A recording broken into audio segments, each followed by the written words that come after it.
1902 সালে পূজ্যপাদ হরি মহারাজ আমেরিকা থেকে ফিরে এলেন। রেঙ্গুনে পৌঁছে সংবাদপত্রে স্বামীজির মহাপ্রয়াণের সংবাদ জেনে একেবারে মুষড়ে পড়লেন।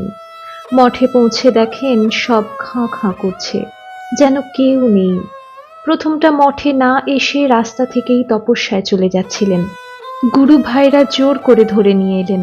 হরি মহারাজ গভীর দীর্ঘ নিঃশ্বাস ছেড়ে বললেন, যদি কাছে থাকতুম দেখিয়ে দিতুম কি করে আমাদের ছেড়ে চলে যান। স্বামীজি তা জানতেন যে গুরু ভাইরা কাছে থাকলে শরীর ত্যাগ করা দুর্ঘট হবে। তিনি দেখালেন বেশ ভালোই আছেন, সম্পূর্ণ সুস্থ অবস্থায় বেরিয়ে বেড়াতে লাগলেন। বেশ সুস্থ সবল লোকের মতো আহারাদিও করতেন। একে একে সবাইকে কাছ থেকে সরিয়ে দিলেন, কর্মস্থলে পাঠিয়ে দিলেন।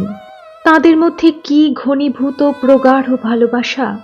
স্বামীজির দেহাবসানের সংবাদ পেয়ে উদ্বোধন থেকে শরৎ মহারাজ, বলরাম মন্দির থেকে রাখাল মহারাজ, এরকম বিভিন্ন জায়গা থেকে কয়েক ঘন্টার মধ্যেই সকলে এসে হাজির হলেন।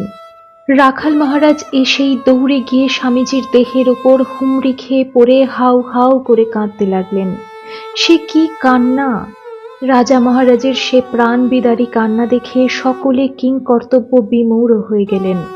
সকলে চিৎকার করে কাঁদছেন, কেউ কি আর থামেন? কান্না শুনে স্বামীজি যদি জেগে ওঠেন?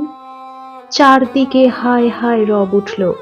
ভাবলেন, স্বামীজি যখন সরে পড়লেন তখন তার প্রবর্তিত কর্মের এখানেই বোধহয় অবসান ঘটল। কিন্তু তা কি হয়? স্বামীজির প্রবর্তিত কর্ম কি কখনো অনড় অচল হয়ে বন্ধ হতে পারে? স্বামী শঙ্করানন্দ।